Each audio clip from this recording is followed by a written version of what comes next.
نکالتے ہیں اسی سوال کا جواب ہوتا ہے۔ تو جہاں اما کے بعد اسم نہیں ہوگا ہم مقدر کر لیں گے، مقدر ہوتا ہے، مقدر بھی کل مذکور ہے، جیسے فرمایا اما ان کان من المقربین، یعنی اما المتوفی یا اما المیت ان کان من المقربین۔ مفسر جلالین تفسیروں میں یہ تقدیر نکالتے ہیں، تو یہی سوال ہے اور اس کا یہ جواب ہوتا ہے۔ اور دوسری جگہ اما الذین اسودت وجوہہم، یہاں اما کے بعد الذین اسم ہے لیکن فا نہیں آئی، اکفرتم ہے، تو یہاں جلالین نکالتا ہے فیقال لہم اکفرتم، تو یہ بھی اسی سوال کا جواب ہوتا ہے۔ تو یہ آ گیا اما بعدو۔ اب بعدو یہ دوسری بحث ہے۔ بعدو یہ اسم ہے، لازم الاضافت ہے، اس کے مضاف الیہ میں پہلے دو احتمال ہیں، یا مذکور ہوگا یا محذوف ہوگا۔ اگر مذکور ہو تو پھر یہ بعدو مرب منصوب ہوتا ہے، جیسے اما بعد الحمد، بعد الحمد پڑھیں گے کہ مضاف الیہ مذکور ہے۔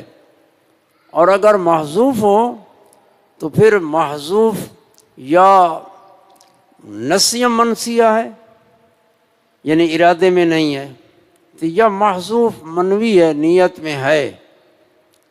اگر نسیہ منسیہ ہو تو پھر یہ اس صورت میں بھی معرب ہے اور منصوب ہے، جیسے بعض عبارتوں میں آتا ہے اما بعدن، دال کے بعد الف ہوگی، بعدو کی دال کے بعد اما بعدن، یہ اس وقت ہوگا کہ مضاف الیہ معذوف ہے اور ارادے میں بھی نہیں ہے۔ اور یہاں مضاف الیہ مذکور نہیں ہے کیونکہ اما بعدو کے بعد مضاف الیہ ذکر میں نہیں ہے۔ اور دوسرا مضاف الیہ حذف ہو نسیہ منسیہ تو صورت خطی اس کی موافقت نہیں کرتی، پھر اما بعدو کے بعد الف ہوتا جو دلالت کرتا بھئی یہ منصوب ہے۔ یہ تیسری صورت ہے۔ اس صورت میں جو مضاف الیہ محذوف ہے، نیت میں ہے، تو بعدو مبنی بر ضم ہوتا ہے، یہ مبنی بر ضم ہے، ہم پڑھ رہے ہیں اما بعدو، نیت میں ہے، اور نیت پر کرینہ بھی نیت میں ہے، بس یہی کرینہ ہے کہ اما بعد مضاف الیہ مذکور بھی نہیں، مبنی بر ضم ہے، تو ذہن بھی گھوم جاتا ہے پچھلی عبارت کی طرف کہ الحمد للہ الذی نزل الآیات، کہ حمد کا ذکر ہے اور صلاۃ کا ذکر آیا، وہ مضاف الیہ ہے۔ اما بعد الحمد والصلاۃ اس کو گرا دیا اور یہ مبنی بر ضم کر دیا ہے، لیکن حمد اور صلاۃ نیت میں ہے، ارادے میں ہے۔ تو اما بعد فیقولو، فرماتے ہیں یہ مصنفین جو ہیں دو قسم کے مصنفین ہیں۔ ایک مصنف وہ ہوتا ہے جو کسی فن میں متن لکھتا ہے، اور دوسرا مصنف وہ ہوتا ہے جو کسی متن کی شرح کرتا ہے۔ اور اگر ماتن ہو، کسی فن میں متن لکھتا ہے، جس فن میں لکھ رہا ہے اس فن کی تعریف کرے گا اور وجہ تالیف بیان کرے گا کہ میں نے یہ متن لکھا اس فن میں، یہ کیوں لکھا، اس کے اوپر سوال ہوتا ہے بھئی آپ نے کتاب کیوں لکھی، تصنیف کی کس لیے کی، یہ سوال ہوتا ہے۔ تصنیف 3 وجہیں ہوتی ہیں، یا تصنیف اس لیے ہوتی ہے کہ بھئی شہرت کے لیے، کہ میرا نام ہو جائے کہ فلاں بندہ مصنف ہے، یا تجارت کے لیے، کتاب منڈی میں بکے گی اور مجھے اس کا معاوضہ ملے گا، یہ دو نیتیں درست نہیں ہیں۔ اور تیسرا ہوتا ہے علم کی خدمت، احقاق حق، اس کے لیے تصنیف کرنا، یہ دین کی خدمت ہے۔ تو مصنف کو وجہ تالیف بیان کرنی پڑتی ہے کہ میں نے یہ متن کیوں لکھا۔ تو حضرت محب اللہ صاحب یہاں سے وجہ تالیف بیان کر رہے ہیں۔ اب فرمایا فیقول شکور الصبور محب اللہ ابن عبد الشکور، یہ ان کا نام ہے محب اللہ، اور باپ کا نام ہے عبد الشکور۔ اور شکور الصبور پہلے صفتیں ذکر کی ہیں، اور یہ طریقہ ہوتا ہے کہ پہلے صفات ذکر کی جاتی ہیں، پھر اس کے بعد اسم آتا ہے کہ یہ شکور و صبور کون ہے، یعنی محب اللہ ابن عبد الشکور صاحب ہیں، وہ بیان کرتے ہیں۔ اب ایک چھوٹا سا سوال ہے کہ یہ مقام تو عجز کا ہے، کہ کہا الشکور الصبور، الشکور شکر سے ہے، شکر گزار، صبور مبالغہ کا صیغہ ہے، بہت صبر والا، برداشت والا، حلم والا، بہت شکر کرنے والا۔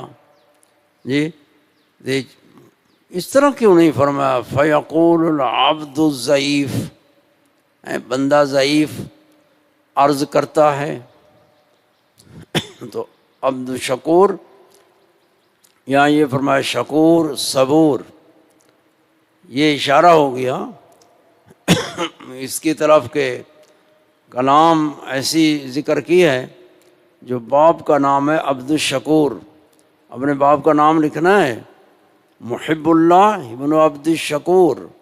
تو عبد الشکور اس میں سجو ہے، کلام میں ایک بدیع کا مسئلہ ہے، کلام میں سجو نثر میں بھی ہوتا ہے، سجو نثر میں ہوتا ہے وزن شعروں میں، تو یہاں اس سجو کے لیے تاکہ کلام ایک جیسی ہو جائے، اس میں کلام میں ایک ذوق پیدا ہوتا ہے، ایک چاشنی پیدا ہوتی ہے پڑھنے والے کو، تو اس لیے الشکور الصبور یہ ذکر فرمایا۔ اما بعد فیقول، پس فرماتے ہیں شکور بہت شکر گزار، یعنی اس سے اشارہ ہے کہ اللہ تعالیٰ کی بے شمار نعمتیں ہیں، ہمارے اوپر شکر واجب ہے، ہم اس کے شکر گزار ہیں۔ الصبور کہ دنیا دار المحن ہے، یہاں مصائب بھی بہت ہیں، تو صبور بہت صبر کرنے والے۔ محب اللہ ابن عبد الشکور، محب اللہ یہ اسم ہے آپ کا، اور ابن یہ دو علموں کے درمیان آ جائے تو پہلے کی صفت ہوتا ہے اور بعد کی طرف مضاف ہوتا ہے، تو اس لیے محب اللہ ابن عبد الشکور، عبد الشکور یہ مضاف الیہ ہے۔ اب دعا کرتے ہیں، یہ قاعدہ ہوتا ہے کہ جب ذکر آتا ہے بندے کا اللہ اس پر رحمت کرے، بلغہ اللہ تعالی، بلغہ اللہ تعالی، اللہ تعالی اسے پہنچائے، الی ذروۃ الکمال ورقاہ، اللہ تعالیٰ اسے کمال کی بلندی پر لے جائے، یہ مطلب ہے کمال کی بلندی، اور اس کو حزیز یعنی گہرائی، اس سفل سے حزیز فوق کے مقابلے میں ہوتی ہے، یہ آخری نقطہ ہوتا ہے اسفل، تو اس کال کی گہرائی، کال کی پستی سے کمال کی بلندی پر لے جائے، الی قلۃ الحال، چوٹی حال، حال کی چوٹی، ایک کال ہے دوسرا حال ہے۔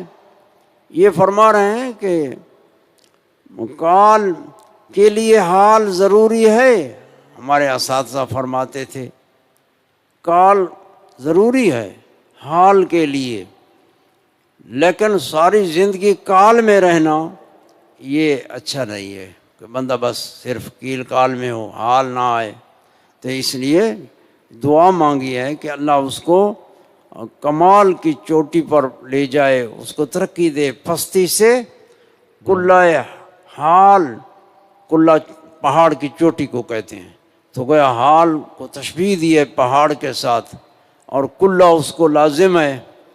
تو ذکر ہے یعنی ہاں انتقال ہے مشبہ بہی کی طرف کلہ حال کے۔ اب وجہ تعریف بیان کرنے لگے ہیں تو فن کی تعریف کریں گے۔ مقصود انسان کا اللہ تعالیٰ کی معرفت ہے، سعادت حاصل کرنا ہے، تو فرماتے ہیں کہ سعادت باستکمال النفس والمادہ، نفس روح اور مادہ بدن، انسان گویا روح اور بدن سے مرکب ہے۔ بعض جو اللہ تعالیٰ کی حکمت ہے کہ روح کو کمال ملتا ہے کہ ریاضت اور مجاہدہ، عمل، علم نافع، عمل صالح، اخلاص تام، جب یہ تین چیزیں ملتی ہیں تو نفس ان تین چیزوں کے رنگ میں رنگ جاتا ہے، تو پھر انسان کو ترقی ملتی ہے، خدا کے قرب میں درجہ ملتا ہے کہ علم نافع، اس سے سعادت حاصل ہوتی ہے۔ سعادت دنیا کی کامیابی، آخرت کی کامیابی، یہ مقصود ہے کہ بندہ کامیاب ہو جائے۔ اسے قرآن مجید میں فرمایا وَأُولَئِكَ هُمُ الْمُفْلِحُونَ، مفلح فلاح، فمن زحزح عن النار وادخل الجنة فقد فاز۔ کامیابی یہ ہے کہ دوزخ سے بچ جائے اور جنت میں داخل ہو جائے، فقد فاز، بس کامیاب ہو گیا۔ تو سعادت ملتی ہے کہ بندے کا روح اور بندے کا بدن کامل ہو جائے، استکمال نفس والمادہ۔ اب استکمال نفس والمادہ یہ کس سے حاصل ہوگا؟ فرمایا یہ حاصل ہوگا تحقیق و تخلق، بعض کی کتاب میں تحقق لکھا ہوگا، تحقق و تخلق۔ تحقق علم یقینی، اور تخلق ہے اخلاق حسنہ، اعمال صالحہ سے اتصاف، کہ بندے کو علم حاصل ہو، علم نافع، علم شریعت جو شریعت کا علم ہے، اور پھر طریقت، اس علم کے اوپر عمل کا نام ہے۔ شریعت، طریقت، یہ دو آتی ہیں تو اب آگے بڑھنا ہے تو آگے حقیقت ہے۔ حقیقت اور مقصود اصلی معرفت الہیہ ہے یہ علم۔ تو بدن، نفس اور بدن، اس کو استکمال ملا کہ وہ نفس ناطقہ یقین سے متصف ہو جائے۔ یقین علم ہے، اور علم قطعی یعنی عقائد حسنہ، عقائد حقہ، تصورات حقہ، تصدیقات حقہ سے متصف ہو جائے، اور اعمال صالحہ کہ عمل، نیک عمل کرے۔ اس سے، ان دو چیزوں کے ملنے سے انسان کے نفس ناطقہ کو، روح کو اور بدن کو کمال حاصل ہوتا ہے۔ جیسے قرآن مجید کے اندر فرمایا گیا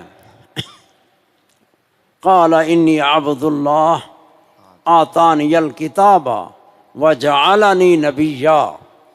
آتانی الکتاب یہ علم ہے، وجعلنی نبیا یہ آگے اعمال کی طرف اشارہ ہے کہ علم اور عمل جب ملتے ہیں بندے کو کمال حاصل ہوتا ہے۔ یہ مال سے کمال حاصل نہیں ہوتا، یہ مشاہدہ ہے مال سے کمال حاصل نہیں ہوتا، اور کوئی شے نہیں ہے جس سے کہ بندے کو حقیقی کمال حاصل ہو۔ کمال حاصل ہوتا ہے علم سے اور عمل سے۔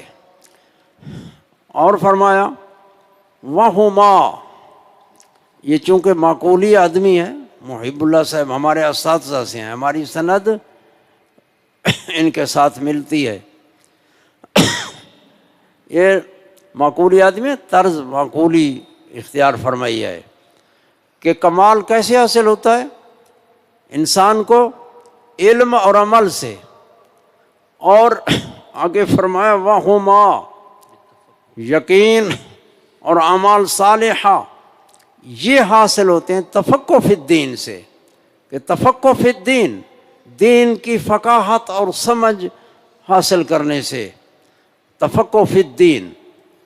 اور فرمایا تبحر بمواقف الحق والیقین، تبحر ایک تفقہ ہے، وہ تفقہ آ گیا، قرآن مجید کی آیت کی طرف اشارہ ہو گیا، فلولا نفر من كل فرقة منهم طائفة ليتفقهوا في الدين، ایک چھوٹی جماعت تمہاری بڑی جماعت سے ایک چھوٹی جماعت، اس نے کوچ کیوں نہیں کیا، گھروں سے کیوں نہیں نکلے تاکہ تفقہ فی الدین حاصل کرتے؟ یہ لولا ملامت کے کلمے، اللہ نے ملامت فرمائی ہے ان کو جو تفقہ فی الدین کے لیے گھر سے نہیں نکلے۔ اس لیے کہ ملامت ایسے فعل پر ہوتی ہے جو کرنا واجب تھا اور ترک کیا، تو ترک کرنے سے پھر ملامت کیا گیا، تو معلوم ہوا علم دین کی تحصیل کے لیے گھروں سے نکلنا واجب ہے۔ واجب یعنی فرض ہے، فرض عین اور فرض کفایہ، ضروری مسائل وہ جاننے فرض عین، اور پوری شریعت کا جاننا وہ فرض کفایہ ہے۔ اور یہاں فرمایا کہ جب یہ دو حاصل ہوں گے تفقہ فی الدین سے، دین اسلام ہے، تفقہ تفاعل باب ہے، فقہ حاصل کرنا، علم بالشیء اور فہم، علم اور فہم حاصل کرنا دین میں دے شرافت ہے۔ وہ تبحر سے مزید گہرائی، تو مزید گہرائی، تعمق اور مسئلے کی انتہا تک پہنچنا، بے مواقف الحق والیقین، موقف کی جمع ہے، یہ موضع ہے، موضع حق والیقین، موضع حق والیقین ادلہ ہے جس سے بندے کو حق اور یقین حاصل ہوتا ہے۔ اس میں تبحر حاصل کرنا یعنی دین کی فقاہت حاصل کرنا اور علم حاصل کرنا، اور علم کو دلیل اور برہان سے حاصل کرنا، یہ تحقیق کے ساتھ حاصل کرنا ہے۔ اور فرمایا تو پھر یہ ہو گیا منطقی لحاظ سے کہ استکمال روح اور بدن کو استکمال ملتا ہے کس سے؟ تفقہ فی الدین سے، تفقہ فی الدین۔ اب فرماتے ہیں والسلوک فی ھذا الوادی، والسلوک فی ھذا الوادی انما یتعطى بتحصیل المبادی۔ والسلوک فی ھذا الوادی، وادی سے تشبیہ دی کہ وادی وہ تفقہ فی الدین علم، اور اس میں سلوک ہے، انما یتعطى بتحصیل المبادی۔ یہ سوال ہوا بھئی تفقہ فی الدین ہے تو وہ علم فقہ ہے تو فقاہت حاصل ہوتی ہے، اور یہ کتاب تو اصول میں ہے، اصول میں، اور اصول جو ہیں یہ فقہ کے تفقہ فی الدین کے مبادی ہیں، تو فرماتے ہیں اس وادی میں سلوک اس پر موقوف ہے کہ یہ تفقہ فی الدین تب حاصل ہوگا کہ پہلے مبادی کی تحصیل کرے، مبادی مبدا کی جمع ہے اور مبدا موقوف علیہ، یہ مبادی موقوف علیہ ہیں کہ پہلے ان چیزوں کو حاصل کرے جو مقصود کا موقوف علیہ ہیں۔ مقصود جو واجب ہے تو مقصود کا موقوف علیہ بھی واجب ہے، یہ علم واجب علوم سے ہے۔ تو فرمایا بتحصیل المبادی، ومنها علم اصول الاحکام فهو من اجل علوم الاسلام، الف فی مدحه کتب وصنف فی قواعده کتب۔ جی ومنہا، تو یہ بتا گئے جو مبادی علوم اور بھی ہیں، یعنی مبادی کی تحصیل کرنی ہے۔ ومنہا، ان مبادی میں سے ایک علم اصول الاحکام، اصول فقہ، اصول الاحکام، احکام حکم کی جمع ہے، احکام شرعیہ، اور احکام شرعیہ جو ہے وہ احکام تکلیفیہ ہیں، احکام تکلیفیہ، اور دوسرے احکام ہوتے ہیں وضعیہ، وہ تعلق پکڑتے ہیں، جیسے شرط ہے، علامت ہے، اسی طرح علت ہے، سبب ہے، یہ شرط ہے، یہ سبب ہے، یہ علامت ہے، یہ علت ہے، یہ احکام وضعیہ، یعنی شریعت نے ان کو وضع فرمایا ہے۔ اور احکام تکلیفیہ وہ احکام ہیں جو بندوں کی طرف، یعنی ان میں طلب ہے، طلب، خطاب اللہ تعالی المتعلق بافعال المکلفین، اس کا تعلق افعال مکلفین سے ہے۔ اقتضاء و تخییراً، اقتضاء طلب ہے تو طلب کبھی فعل کی تھی، کبھی ترک فعل کی، تو کبھی فعل کی طلب ہے تو ترک کرنا منع ہے، تو یہ فرض ہوتا ہے۔ اور طلب ترک فعل کی، ترک فعل، فعل منع ہے، یہ حرام ہوتا ہے اس وقت۔ اور پھر طلب، اگر طلب ہے فعل کی، ترک منع نہیں ہے، یہ مستحب ہوتا ہے۔ اگر طلب ہے ترک فعل کی، نے فعل میں حرمت نہیں ہوتی، فعل ترک فعل کی منع ہے، لیکن اس میں کراہت ہوتی ہے، تو وہ ایک احکام سے ہے کراہت۔ اور نہ طلب ہے تو نہ فعل کی طلب، نہ ترک کی طلب، اباحت کے درجے میں، جیسے واجب اور وجوب، حرمت، استحباب، کراہت، اباحت، یہ احکام ہیں۔ اب یہ احکام ان کے پھر اصول ہیں، فرمایا علم و اصول الاحکام، یہ علم اصول فقہ ہے، علم اصول احکام۔ اور یہ اس علم میں آپ نے یہ کتاب لکھی ہے۔ اب اس فن کی تعریف کرتا ہے کہ یہ فن من اجل العلوم، یعنی اجل تے افضل اشرف علوم سے ہے۔ تو میں نے یہ کتاب لکھی اس میں کیونکہ یہ علم اشرف العلوم سے ہے۔ اشرف العلوم، یہاں ایک سوال ہوگا، اشرف العلوم تو علم تفسیر ہے، علم حدیث ہے، علم فقہ ہے، یہ مبادی علوم سے اشرف علوم کیسے ہے؟ تو یہ من بازیہ داخل کر کے جواب دیا ہے۔ یہ میں نے کہا کہ یہ اشرف علوم سے ہے، یعنی ان کا بعض ہے، اس میں حصر نہیں ہے کہ یہی ہے اور نہیں ہے، بلکہ اشرف العلوم کا ایک جملہ ہے، یہ علم ہے، یہ علم ہے، یہ ان علوم سے جو اشرف العلوم ہے ان میں سے ایک یہ علم بھی اشرف العلوم سے ہے۔ تو من اجل العلوم، اب اس کی اجلیت پر دلیل بیان کرتے ہیں، یہی وجہ ہے، بیان ہے، دلیل ہے، الفا، کہ اس فن میں، اس کی مدح میں، اس کی تعریف میں خطبے لکھے گئے۔ خطبوں سے مراد ہے کلام، اس کی تعریف میں منظوم کلام، منظوم کلامیں لکھی گئی ہیں، نظم کی صورت میں اس علم کے مدح میں کلامیں لکھی گئی ہیں، یہ اس کے اجلیت پر دلالت ہے۔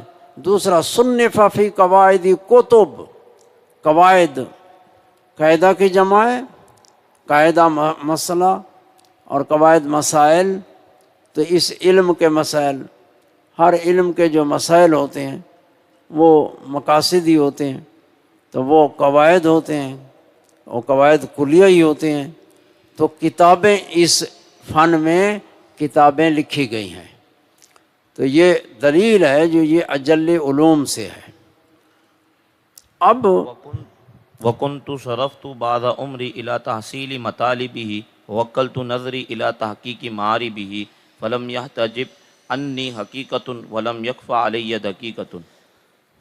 چلو جی، اب یہ ہے کہ تصنیف اس خاص علم میں اس لیے کہ یہ اجل علوم سے ہے، تو میں نے اس میں یہ کتاب لکھی ہے، تو فرماتے ہیں کہ اس کی اجلیت کی دلیل یہ ہے کہ اس کے مدح میں کلام منظوم بھی ہیں اور کتابیں اس کے اندر لکھی ہوئی ہیں، اس علم میں کتابیں لکھی گئی ہیں، تو جس علم میں کتابیں علماء نے لکھی ہوں وہ علم کی اجلیت اور اشرفیت افضلیت پر دلیل ہوتا ہے۔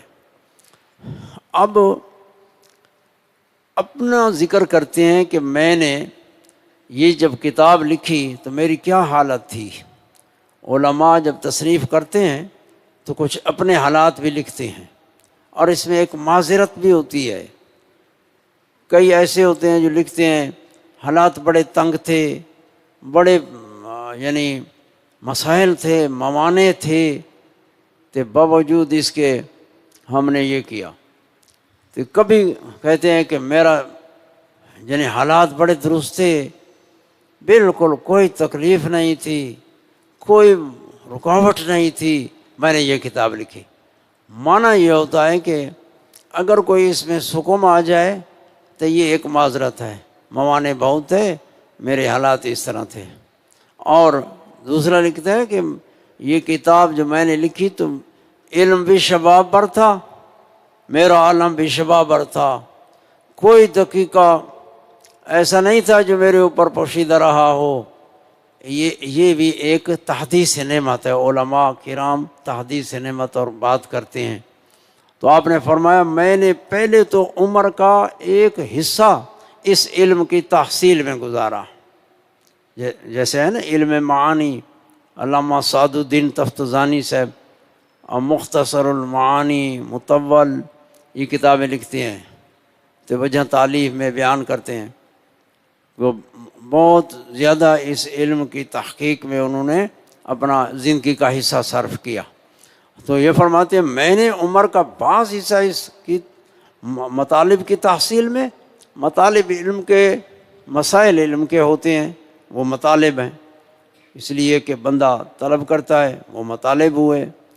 اور وکلت نظری علی تحقیق معاربہ، نظری میں نے اپنی نظر بس حوالے کر دی۔ نظر سے مراد یہ دل کی نظر ہے، یعنی ترتیب و امور معلومہ للتعدی الی مجہول، ملاحظۃ المعقول لتحصیل المجہول، یہ نظر ہے، یعنی میں نے اس کے مسائل حاصل کرنے اور ان کے دلائل سے مسئلے کو جاننے میں اپنے نظر کو بس وقف کر دیا اور حوالے کر دیا، سپرد کر دیا، حتیٰ کہ فرماتے ہیں میرے اوپر کوئی حقیقت پوشیدہ نہ رہی۔ حقیقت ویسے حقیقت کہتے ہیں ایک شے ثابتہ کو، تو حقیقت یہاں دلیل مراد ہے، میرے اوپر کوئی دلیل مسئلے کی پوشیدہ نہ رہی۔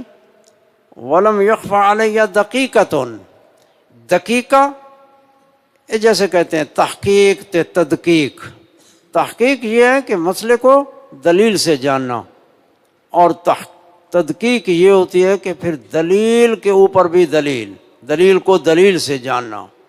تو فرمایا مسائل ان کے دلائل اور دلیلوں کے اوپر پھر بعض دلیلیں نظری ہوتی ہیں، مثلا دلیل دی کوئی مقدمہ نظری تھا، اس کے اوپر دلیل، اس میں کوئی نظری، اس کے اوپر پھر دلیل، یعنی اس طرح پوری تحقیق کے ساتھ میں نے اس علم کے مسائل کو، مطالب کو حاصل کیا۔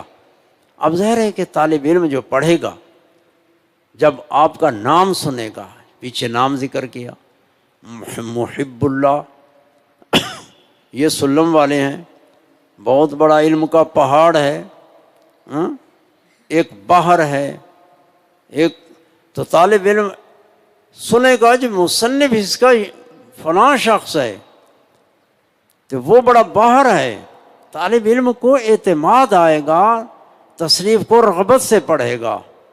اور جب یہ بھی انہوں نے ذکر کر دیا کہ میں نے اس علم کی تحصیل میں عمر کا حصہ صرف کیا ہے، پھر اتنا تحقیق سے کیا ہے کہ کوئی حقیقت، کوئی دقیقہ میں نے نہیں چھوڑا، کوئی پوشیدگی اس علم میں میرے اوپر نہیں تھی، تو علم اس کے سامنے کیسا ہوگا؟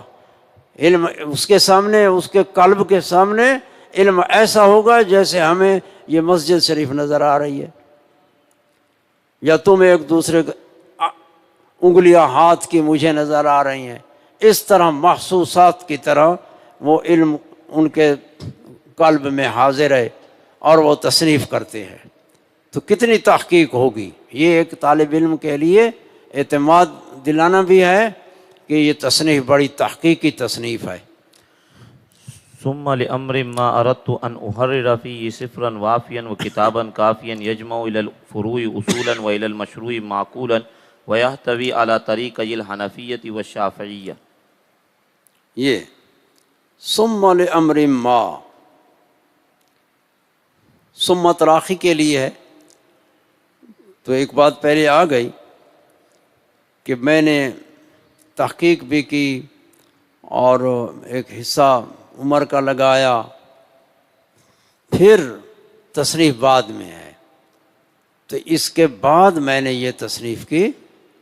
ہمارے اساتذہ فرماتے تھے لامر ما میں کہیں حاشی میں نہیں دیکھا، آپ جب قاضی مقرر ہوئے تو علماء اس وقت کے، ہر زمانے میں علماء ہم عصری ہوتی ہے، تو ہم عصری تھے، یہ بھی ایک پردہ ہوتا ہے، ہم عصر جو ہوتے ہیں ایک دوسرے سے پردے میں ہوتے ہیں، جو بس جب عصر چلا جاتا ہے بعد میں پھر جو ہے نا ان کی شان ان زیادہ ظاہر ہوتی ہے۔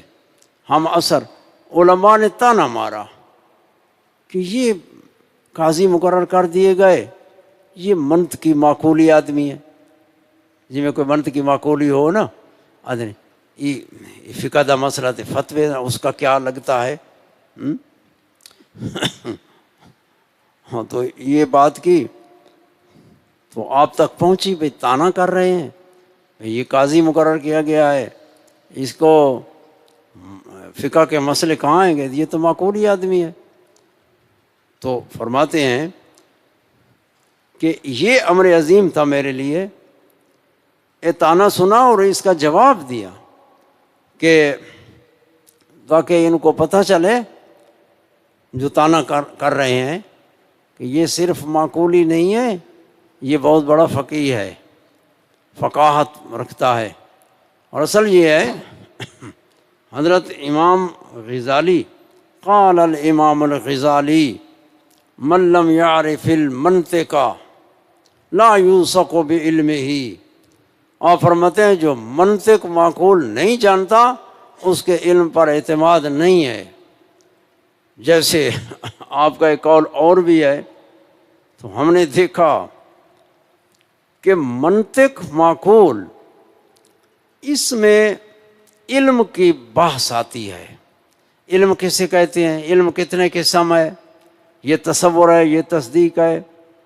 پھر تصدیقات میں حجت کی بحث آتی ہے، حجت کتنے قسم ہے، دلیل، یعنی یہ 3 قسم ہے، استقراء، تمثیل اور قیاس۔ پھر قیاس جو ہے یہ کئی قسم ہے، اقترانی ہے، استثنائی ہے، پھر اور صلاۃ خمس آتے ہیں۔ یہ بیان جو ہوتا ہے دلیل کا، اور یہ دیکھو کہ کوئی مسئلہ ہو اس کا اثبات دلیل سے ہوتا ہے۔ دلیل پوچھتے ہیں یہ جو مسئلہ کیا، اس پر کیا دلیل ہے؟ تو دلیل کی پوری بحث یہ منطق معقول میں آتی ہے۔ باقی علموں سے دلیل ہوتی ہے، بے دلیل ہے، لیکن اس کی پوری بحث منطق معقول میں آتی ہے۔ اور دوسری بات یہ ہے کہ فرق اسلامیہ 73 کی خبر ہے یہ حدیث پاک میں، ان میں فرمایا گیا فرقتun واحدہ ناجیہ، ناجیہ صرف ایک فرقہ ہے، 72 خطا پر ہیں، تو ان کو خطا فی الفکر ہوئی ہے۔ اور اس منطق معقول کی غرض یہ بیان کی گئی کہ خطا فی الفکر سے بچاتی ہے۔ تو گویا نتیجہ نکالیں منطقوں والا تو یہ کتنا کہ جو علم خطا فی الفکر سے بچائے اس کی کتنی شان ہے، وہ بہت بڑی شان والا علم ہے۔ اس لیے ہمارے علماء صالحین، ہمارے اولیاء، یہ سارے معقولی لوگ تھے، اور ہم نے معقول کو پڑھا بزرگوں سے تو اختیار کیا اس لیے کہ ہمارے علماء یہ معقول کے ساتھ دلچسپی رکھتے تھے، اور میں نے اس میں مطالعہ کیا تو میں اگرچہ اس مقام میں نہیں ہوں، لیکن میں یہ سمجھتا ہوں کہ ہمارے معقول کی جب انتہا ہوتی ہے روحانیت کی، اسی نقطے سے آگے ابتدا ہوتی ہے۔ اور دوسری بات یہ کہ شریعت معقول ہے، اور شریعت معقول میرے بڑے استاد مولانا طاہر محمد صاحب فرماتے تھے شریعت معقول ہے، شریعت کو معقولی آدمی اچھا سمجھے گا۔ اس لیے بزرگوں کی باتیں ہیں، انہوں نے محنتیں کی ہیں، انہوں نے دیکھا ہے، یہ فوائد ادراک کیے ہیں، اور دلائل کی ترتیب، تو یہ بہت ضروری ہے۔ لہذا اس فن کو مہمل نہ سمجھو، مہمل نہ چھوڑو، یہ بہت اچھا فن ہے، کیونکہ اس کا جو غایت کسی علم کی اشرفیت، کسی علم کی شرافت دیکھنی ہو تو اس کی غایت کو دیکھو۔ غایت پہ اس علم کے اوپر مترتب کیا ہو رہا ہے، اس کی غایت ہے عصمت عن الخطا فی الفکر۔ عصمت عن الخطا فی الفکر تو یہ بہت بڑی غایت ہے، لہذا اس علم کی طلب کرنی چاہیے۔ اس کا بڑا دخل ہے، خاص کر کے ہمارے علم کلام میں۔ علم کلام یہ لکھا گیا، اس کی وجہ تالیف میں صحابہ کرام کا ذکر آیا اور جواب دیے گئے کہ صحابہ کرام کے عقائد صاف تھے، پاک تھے، بالکل حضور کریم صلی اللہ علیہ وسلم کی محفل مجلس کی برکت سے۔ حضور موجود تھے، وحی کا دروازہ کھلا تھا، اس وقت علماء بہت تھے، مسائل کم تھے، حوادثات کم تھے، اگر کوئی حادثہ پیدا ہو جاتا اس کو حل کرنے والے بہت تھے۔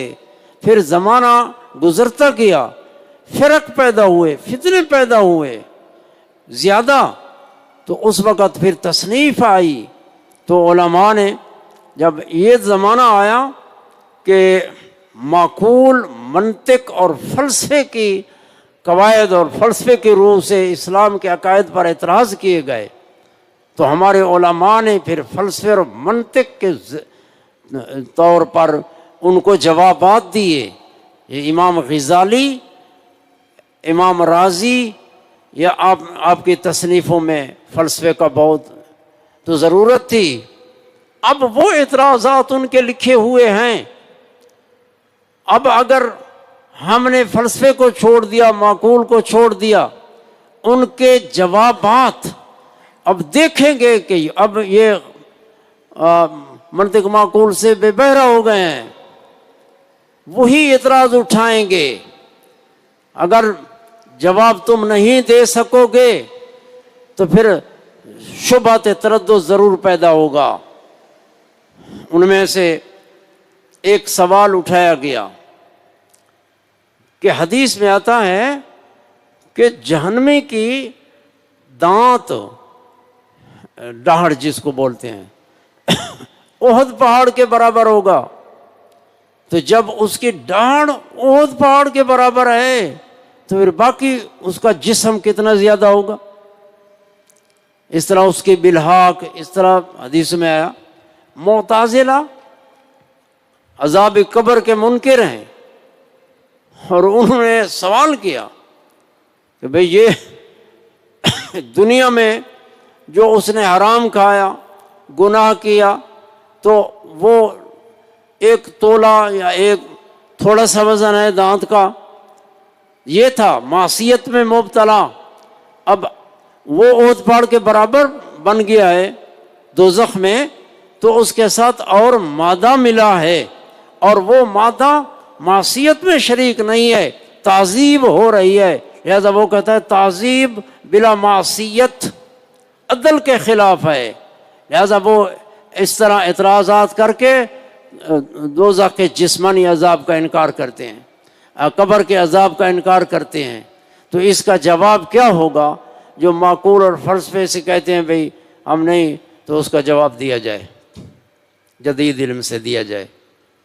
ہمارے علماء نے دیا ہے، ہمارے علماء نے دیا فلسفے کے رنگ میں، تو وہ اپنی جگہ پر آئے گا۔ تخلق الحقیقی کے فلاسفہ قائل ہیں، ہمارے نزدیک تخلق الحقیقی نہیں ہے، انہوں نے کہا مادہ نہیں ملے گا، تخلق الحقیقی ہے۔ اب الزام آیا معتزلہ کو، اس کا وہ انکار نہیں کر سکتے کہ حجم بڑھ جائے، مادہ نہ ملے، یہ فلاسفہ کا مذہب ہے کہ یہ جائز ہے کہ ایک شے ہے اس کا حجم بڑھ گیا، کوئی شے ساتھ نہیں ملی۔ ہم نے کہا تخلق الحقیقی کے تم قائل ہو، لہذا یہاں بھی تخلق الحقیقی ہے تمہارے اعتقاد کے مطابق۔ یہ ان فلسفے والوں کو جو ان کا اعتراض تھا، فلسفے کے رنگ میں جواب دیا گیا۔ تو اگر مانیں گے نہیں، وہ ان کا اپنا اختیار ہے، لیکن یہ ہے کہ الزام تو آ گیا، اب اس کا جواب کیا دے سکتے ہیں؟ تو اس طریقے سے یہ آ گیا کہ بھائی ہمارے علم کلام میں اتنا معقول فلسفہ اس کا دخل ہوا ہے کہ تم کتاب پڑھو گے تو نہیں سمجھو گے کہ یہ علم کلام کی کتاب ہے یا معقول کی کتاب ہے۔ میں اس کی مثال دے رہا ہوں، امور عامہ ہمارے پڑھایا جاتا ہے۔ تو یہ دلچسپی رکھو، میں صرف تمہارے لیے آیا ہوں، میرا اور کوئی مقصد نہیں ہے۔ ہاں، اور ہمارے عزیز ہیں ہمارے علامہ عمران شامی صاحب، ان کی محبت اور ان کا جو ذوق ہے، جو دین کا درد رکھتے ہیں، مجھے یہ بات لے آئی ہے۔ اللہ تعالیٰ ان کو مزید اس میں دین کی کام کرنے کی، پھیلانے کی، اشاعت کی توفیق عطا فرمائے۔ تو میں اس لیے آیا تاکہ تم میری رہنمائی دو، اور میں آپ کو، اور انہوں نے ایک مقام مہیا کیا، یہ ان کا بڑا دین کا کام ہے کہ میں تمہارے سامنے ایک بات کر رہا ہوں۔ اللہ تعالیٰ انہیں جزائے خیر عطا فرمائے۔ اب ثم لامر ما، یہ امر ما ہے، امر ما بے امر عظیم ہے، میرے اوپر تانا مارا ہے۔ اب میں اصول فقہ میں کتاب لکھوں گا تو فقہ میں مہارت، فقیہ وہ بندہ ہے جو اصول اچھی طرح جانتا ہو، تو اصول جانے گا کہ معقول اچھا ہو، یہ بھی ضروری ہے۔ علم کلام، معقول، اصول، علم مناظرہ، اسی علم اصول سے نکلا ہے، اس کا جاننا بھی ضروری ہے، ایک کے حق کے لیے ضرورت پڑتی ہے۔ اور فرمایا اردت، تو اس کے بعد میں نے ارادہ کیا، میرا ارادہ ہوا، کیا ارادہ؟ ان احرر فیہ سفرا، میں ایک دفتر تحریر کروں۔ تحریر ایسی ہوتی ہے کہ اس میں حاشفی نہ ہو، زوائد نہ ہو، ترتیب ہو، ایسی ترتیب بہترین کہ کہ کوئی شے زید نہ ہو. اگر کوئی اس سے کوئی کلمہ نکالے یا اس میں داخل کرے فوراً سمجھ آ جائے جو یہ عبارت اس کی نہیں ہے. ایک تحریر ہے، فرمایا وافین، جو وافی ہو. وافی کا معنی ہے وفا کرنے والا دفتر ہے. وفا کرنے والا کہ علم اصول فقہ کے جمی مسائل جب تم پڑھو گے تو یہ وافی ہوگا تمہارے لیے، مسائل اصول فقہ کے آ جائیں گے. اور کتاباً کافیاً، کتاب ہے کافی یعنی کفایت کرے گی اس کتاب کے اندر. تو اب اپنی کتاب کا تعارف بیان کرنے لگا ہے. یجمع الی الفروع اصولا، الہ جہاں لکھا ہوا ہے، الہ ہے کتاب میں، ہاں. تو یجمع الی الفروع اصولا یعنی اصول بھی ہوں فروع بھی ہوں. اصول ان کے دلائل ہو گئے، فروع مسائل ہو گئے. تو یہ تفریعات میں آتا ہے کہ مسئلہ بھی ہوتا ہے اور پھر دلیل بھی ساتھ ہوتی ہے. اور الی المشروع معقولا، یہ بتایا کہ دلیل شرعی بھی ہوگی، سمعی دلیل، اور دلیل عقلی بھی ہوگی. یہ کتاب ایسی ہے کہ جمع کرتی ہے دلائل عقلیہ کو بھی اور دلائل نقلیہ کو بھی، اصول کو بھی اور فروع کو بھی. تھوڑا لفظ کے اعتبار سے چیز ہے کہ سوال ہوتا ہے یجمع الی الفروع اصولا، ظاہر یہ کہ کہا جائے یجمع الی الاصول فروعا. اصول فروع اصول کے تابع ہیں، فروع جو ہے اصول دلائل ہیں. تو علاج اصول پر داخل ہونا تھا. اس کے دو جواب ہیں. پہلا جواب یہ کہ الہ بمعنی ما ہے، الہ بمعنی ما ہو تو معیت ہے، اصول کے ما ہے، فروع ما ہے. تو جو ما ہوتا ہے وہ تابع ہوتا ہے، ہم تمہارے ساتھ ہیں. یا یہ کہا وَإِلَى الْمَشْرُوعِ مَعْقُولًا، مشروع معقولاً.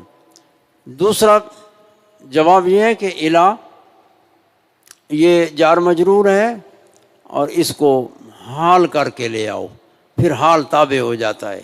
یہ کتاب جمع کرتی ہے اصولاً مضمومتاً الیہا، مضمومتاً الی الفروع، مضمومتاً الی الفروع. یہ فروع کو ساتھ ضم کرنے والی کتاب ہے. تو فروع اصول بھی آ گئے تو فروع اس کے ساتھ مضموم ہے. اسی طرح اگلی عبارت میں بھی الی المشروع معقولاً. چلو جی ترجمہ کر لیجیے. ترجمہ جو ہے نا ثم لامر ما، پھر واسطے امر عظیم کے ارادہ کیا میں نے یہ کہ تحریر کروں میں بیچ اس کے، یعنی بیچ اس علم کے، بیچ اس علم کے کتاب کافی، وافی، کتاب وافی، دفتر وافی اور کتاب کافی. کافی اور جو جمع کرے، جو جمع کرے، یجمع کے اندر ضمیر ہے، جمع کرے وہ کتاب، وہ کتاب سات فروع کے اصول کو اور اور سات مشروع کے معقول کو. وَيَحْتَوِي، تعارف کرا رہا ہے کتاب کا. یہ کتاب یحتوی علی طریقہ الحنفیت و شافعیت، دو طریق، یعنی میں دو طریق جو فقہ کے دو طریقے، ایک حنفیہ دوسرا شافعیہ. یعنی یہ بہت ائمہ اربعہ سے، امام تو چار ہیں فقہ کے لیکن یہ دو بہت مشہور ہیں. اس لحاظ سے تو میں نے ان دو کو ایسی کتاب لکھی کہ یہ کتاب احاطہ کرے گی طریقہ حنفیہ کا اور شافعیہ کا. اب فرماتے ہیں بھئی آپ حنفی ہیں یا شافعی ہیں؟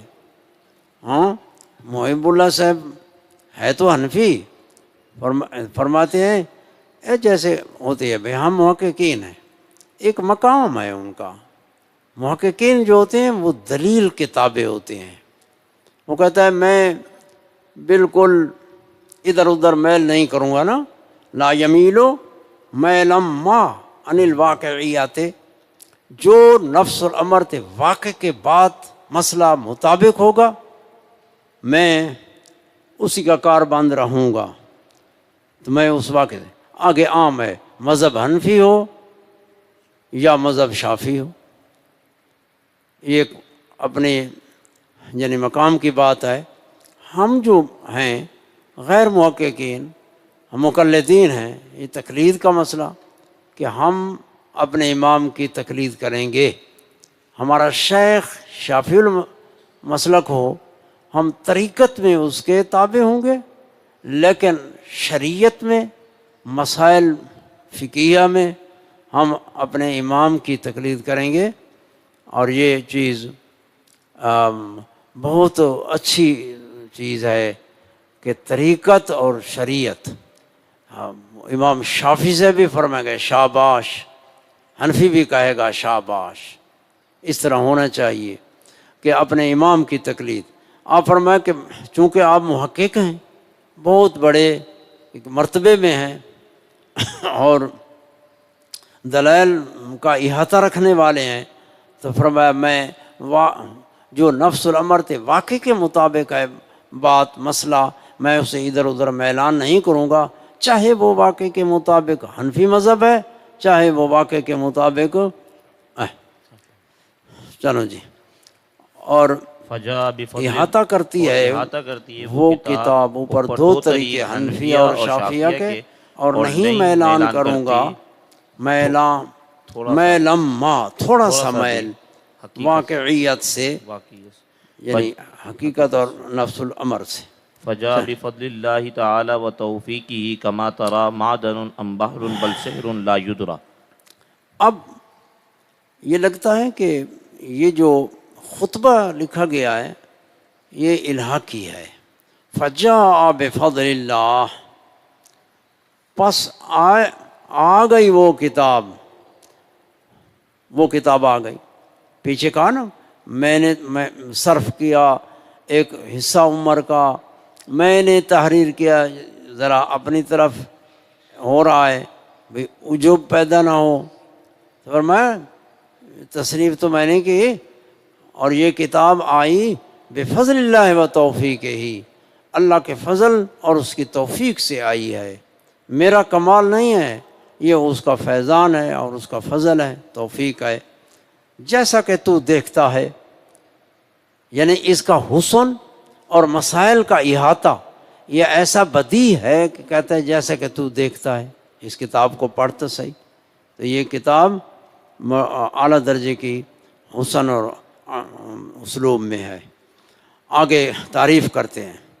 معدنون، یہ کان ہے، ام بحرون، بلکہ بحر ہے.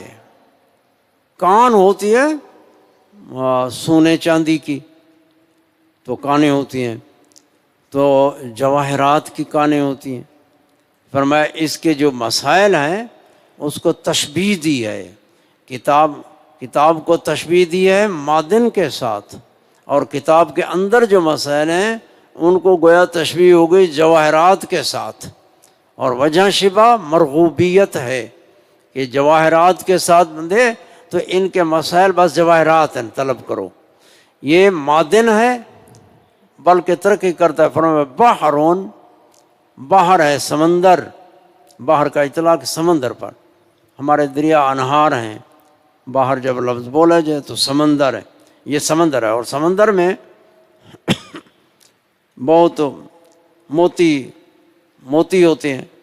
تو مطلب ہے سمندر ہے. اس میں تحقیقات اور تحقیقات کی طرف اشارہ ہے کہ اس کتاب کے اندر بڑی تحقیقات ہیں، یعنی دلائل ہیں، پھر دلائل کے دلائل ہیں، پھر سوال ہیں، پھر ان کے جواب ہیں. تو مسئلے کو اس طرح نکھارنا ہے کہ بالکل واضح ہو جاتا ہے. آگے مزید ترقی فرماتے ہیں، بڑی بلاغت ہے. فرمایا بل سحر لا یدرا، بلکہ جادو ہے. نبی پاک صلی اللہ علیہ وسلم کی حدیث ہے ان من البیان لسحرا، بعض بیان ایسے ہوتے ہیں گویا جادو ہے، سننے سے بس بندے پر ایسے جیسے جادو ہو گیا. فرمایا بل سحر لا یدرا، اور سحر اس کے اسباب تو ہوتے ہیں لیکن اسباب معلوم نہیں ہوتے. وہ جو ظاہر ہوتا ہے تو اسباب تو ضرور ہیں، تو اس لیے کہ سحر لا یدرا یہ بھی اسی طرح ہے. یعنی مراد یہ ہے کہ یہ بے نظیر کتاب ہے، بے مثال کتاب ہے. اس کی مثال نہیں ہے اپنے حسن میں اور اپنے جامعیت میں. یہ بڑی عظیم الشان کتاب ہے. اب طریقہ ہے جیسے وجہ تالیف آ گئی، اپنا ذکر مصنف کا نام بھی آ گیا، اس نے جو زمانہ صرف کیا تاکہ پڑھنے والے کو اعتماد ہو کہ اس کے اندر مسائل ہیں، تحقیقیں ہیں، پڑھنی چاہیے، رغبت ہو گئی. اب نام بیان کرتے ہیں. وسمیتہ بالمسلم سلمہ اللہ تعالی عن الطرح والجرح وجعلہ موجبا للسرور والفرح. اور فرماتے ہیں میں نے اس کا نام مسلم رکھا. مسلم کھانسی آ رہی، اللہ پاک خیر کرے. سمیتہ بالمسلم، وجہ مسلم کیوں نام رکھا؟ وجہ تسمیہ بیان کرتے ہیں. مسلم اس لیے رکھا کہ فال پکڑی کہ اللہ اس کتاب کو طرح سے سالم رکھے. طرح کا معنی ہے پس پشت ڈال دینا، یہ طرح ہو گئی. اور جرح ہو گئی کہ اس پر اعتراضات کریں، تان تشنیع کریں. تو یہ ان کی دعا ہے کہ آج تک یہ کتاب پڑھی جا رہی ہے. سبحان اللہ. اب ہمارے پاکستان میں یا ان حصوں میں یہ درسوں میں میرے خیال میں نکالی جا چکی ہے، لیکن پڑھائی بھی جا رہی ہے ہمارے ملک میں. تو یہ ہمارے بزرگوں کی دعائیں ہیں کہ اللہ تعالیٰ اس کتاب کو سلامت رکھے، اس کو پڑھتے رہیں، اس سے فائدہ اٹھائیں. سلامت رکھے اس کو اللہ تعالیٰ گرانے سے، پس پشت ڈالنے سے، اور جرح سے یعنی تان تشنیع سے. وَجَعَلَهُ مُوجِبًا لِلسُّرُورِ وَالْفَرْحِ، اس کو موجب بنائے، یعنی اس کو پڑھنے سے جو سبب بنے گی عمل کی توفیق اور پھر جنت الفردوس، تو ایک سرور اور فرح کا موجب ہوگی. موجب واسطے سرور اور فرح کے. ثم الہمنی مالک الملکوت ان تاریخہ مسلم الثبوت. مسلم الثبوت. پھر فرماتے ہیں ثم، جب میں نے یہ نام رکھ چکا تھا، اس کے بعد مالک الملکوت نے الہام فرمایا کہ اس کا نام رکھو مسلم الثبوت. یہ اس وقت کی بات کہ وہ وقت 1109 ہجری تھا. آپ نے حروف ابجد سے یہ نکالے کہ مسلم الثبوت بنتا ہے، تو یہ اسی کو الہام قرار دیا. اور یہ الہام ہے ان کا کہ اس کی تاریخ کیا ہے، اس کے حروف ابجد نکالیں تو اتنے بنتے ہیں. پھر الہام کیا مجھے مالک الملکوت نے کہ بے شک تاریخ اس کی مسلم الثبوت ہے. چلو جی. علی الکتاب مرتب علی مقدمۃ فیما یفید البصیرۃ ومقالات فی المبادئ واصول فی المقاصد وخاتمۃ فی الاجتہاد ونحوہ. اب کتاب کا خلاصہ بیان کر دیں تاکہ تیرے ذہن میں کتاب کا خاکہ پہلے آ جائے. یہ بھی ایک علم ہے، من وجہ مناسبت جڑ جائے. اور میں الا، اس کا معنی ہوتا ہے سنو، یعنی کان لگاؤ، خبردار. الکتاب مرتب علی مقدمۃ، یہ کتاب کی ترتیب اس ایک مقدمہ ہے.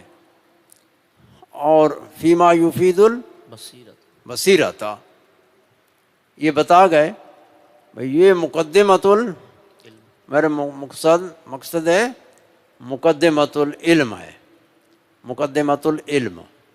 اور مقدمۃ العلم یہ ہوتا ہے کہ جس پر شروع فی العلم موقوف ہو اور وہ تین چیزیں ہوتی ہیں، ایک تصور، دو تصدیقیں۔ تصور ہوتا ہے علم کی تعریف، تصور بے وجہ ما بھی کافی ہے، تصور رسم جو ہے یہ تصور ہے تعریف، اور تصدیق بفائدۃ ما، اور غرض و غایت کی تصدیق کہ اس علم کی غرض و غایت یہ ہے، اس کی تصدیق۔ تو یہ سوال کا جواب دیا بصیرت کا لفظ نکال کر۔ یہ مقدمۃ العلم ہے، تو مقدمۃ العلم ہے، کسی علم میں شروع ہونا موقوف ہے، وہ تصور بے وجہ ما پر موقوف ہے، کوئی نہ کوئی وجہ عرضی تمہارے ذہن میں ہو، وہ علم مجہول مطلق نہ ہو، کیونکہ مجہول مطلق کی طلب محال ہے۔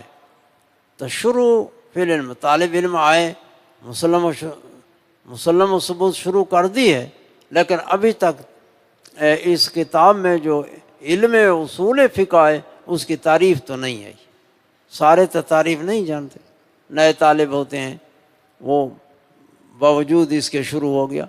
تو شروع جو موقوف ہے وہ تصور بے وجہ ما پر ہے، تو اس کا بصیرت کے لفظ سے جواب دیا ہے، یعنی ہے تو شروع بے وجہ ما، تصور بے وجہ ما پر موقوف، لیکن وہ مطلق شروع ہے، ہم شروع علی وجہ بصیرت کہہ رہے ہیں۔ تو شروع علی وجہ بصیرت یہ ہے کہ اس علم کی رسم آ جائے، رسم علم کی رسم خاصے سے ہوتی ہے، جب علم کا خاصہ آ جائے تو خاصہ لازم ہوتا ہے، تو اس علم کے اجمالی مسائل تعریف کے اندر ہوتے ہیں، تو تعریف جاننے سے گویا کہ علم کا ایک اجمالی مسائل خاکہ اس کے ذہن میں آ گیا، پھر آگے مسائل شروع ہوں گے، ایک ایک مسئلہ، تو وہ اجمال پہلے جانتا ہے حد سے، تو آگے تفصیل میں اس کی مناسبت بڑھتی جائے گی، بصیرت زیادہ ہوتی جائے گی، رغبت بھی زیادہ ہوتی جائے گی، مقصود کی تحصیل ہو رہی ہوگی۔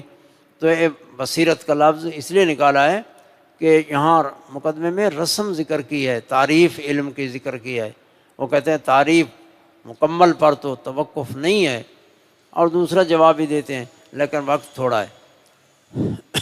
دوسرا جواب ہوتا ہے توقف دو قسم ہے، ایک ہوتا ہے مصحح لدخول فا، وہ جس کے جواب میں فا ہے، اذا وجدا فوجدا، اذا وجدا فوجدا، جب رسم آ جائے تو شروع بھی آ جاتا ہے، تو اگر نہ ہو تو اس کی نفی نہیں ہے کہ رسم، اگر رسم نہیں آتی تو شروع فی العلم کی نفی نہیں ہوتی، کیونکہ تصور بے وجہ ما کافی ہوتا ہے، تو اس کو کہتے ہیں مصحح لدخول فا۔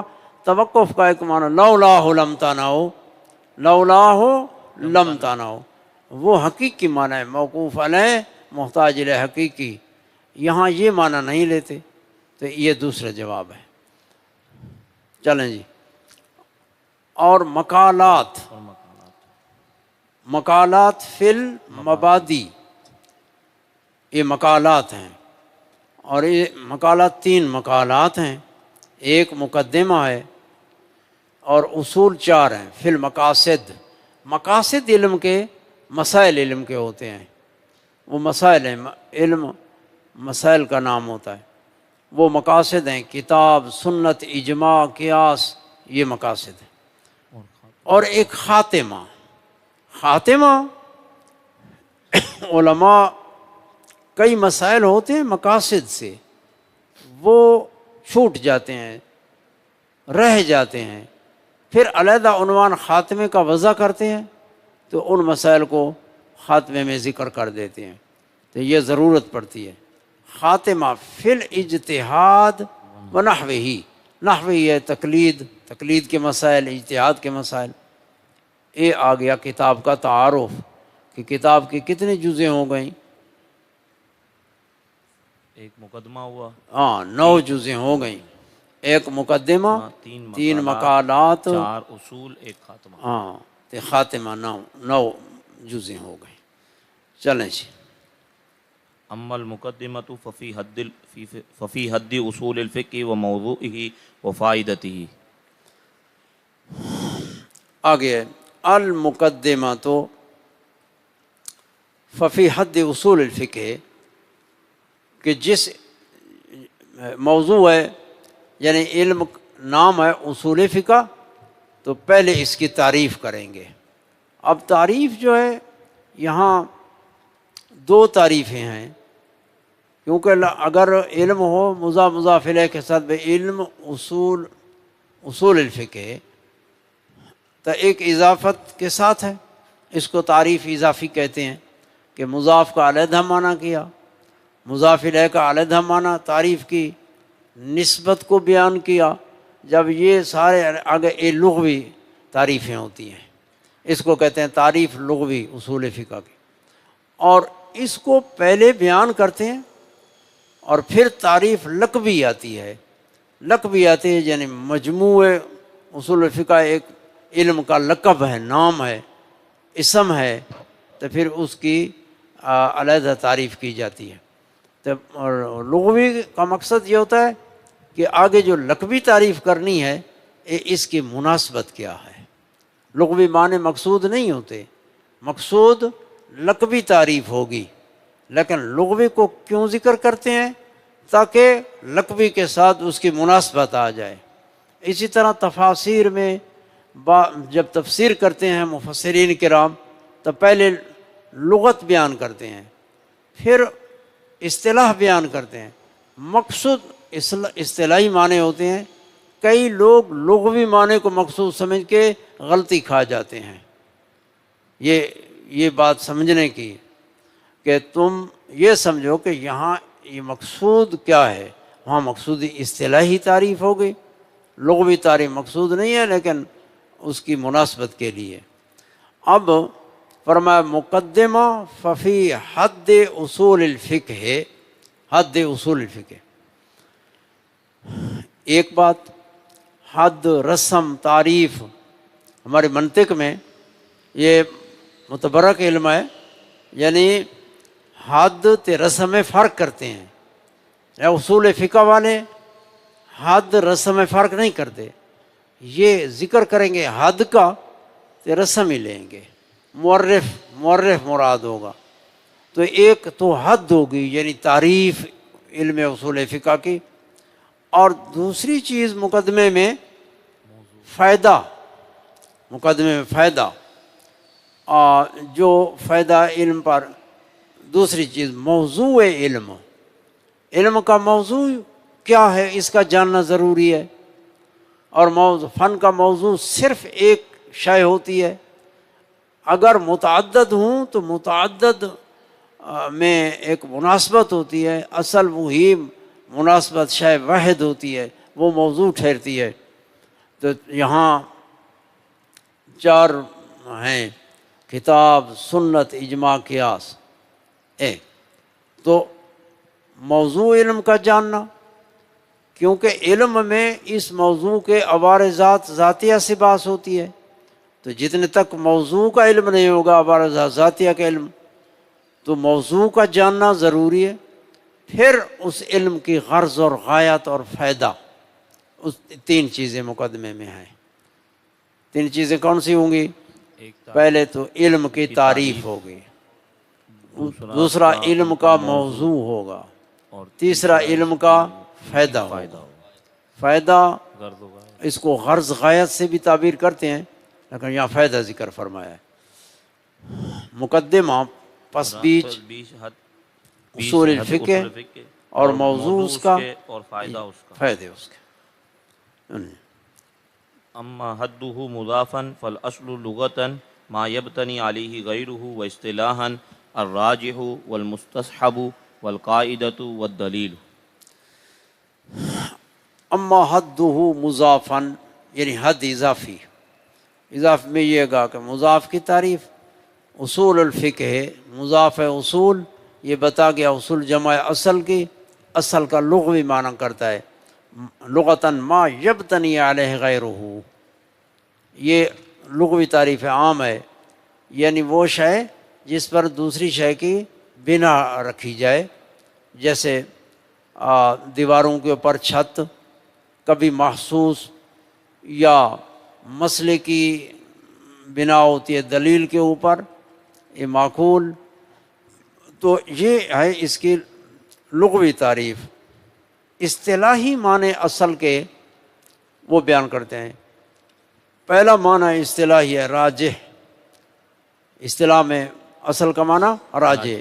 جیسے کہا جاتا ہے الحقیقت اصل بالنسبت الی المجاز، کہ حقیقت جو ہے یہ اصل ہے. حقیقت کی مجاز کی طرف نسبت کریں تو حقیقت اصل ہے، یعنی حقیقت راجح ہے. ایک حقیقی معنی بن سکتا ہے، مجازی کرے تو وہ بن سکتا ہے، تو حقیقت راجح ہوگی. اور دوسرا فرمایا اصطلاح میں راجح والمستصحب. مستصحب اصل کا معنی استصحاب. استصحاب کیا ہوتا ہے؟ ہمارے نزدیک ہے نا، استصحاب جو ہے یہ دافع ہوتا ہے، دافع. لیکن استصحاب یہ وجوہ فاسدہ میں اس کا بیان ہے. وجوہ فاسدہ میں ہمارے نزدیک یہ دلیل نہیں ہے کہ شے کو ماضی والی حالت پر محمول کرنا، اس وقت بھی وہی حال دینا جو اس کا ماضی میں تھا. جیسے بندہ سفر پر گیا، وہ تو طالب علم ہے، پڑھ رہا ہے، ادھر بخار ہے اس کو، اس کے والد سے پوچھتے ہیں بچے کا کیا حال ہے، وہ کہتے ہیں خیر خیریت ہے، ٹھیک ٹھاک ہے، پڑھ رہا ہے. تو یہ استصحاب حال ہوتا ہے.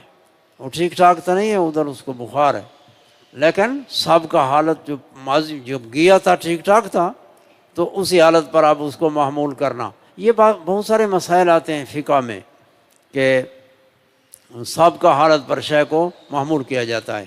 جیسے ایک بندہ گم ہو گیا، مفقود کے مسائل میں فقہ میں ہے. گم ہو گیا، جب گھر سے نکلا تو زندہ تھا، جتنے تک اس کی موت یا حیات کا علم نہ ہو تو اتنے تک اس کو کیا کہتے ہیں؟ زندہ.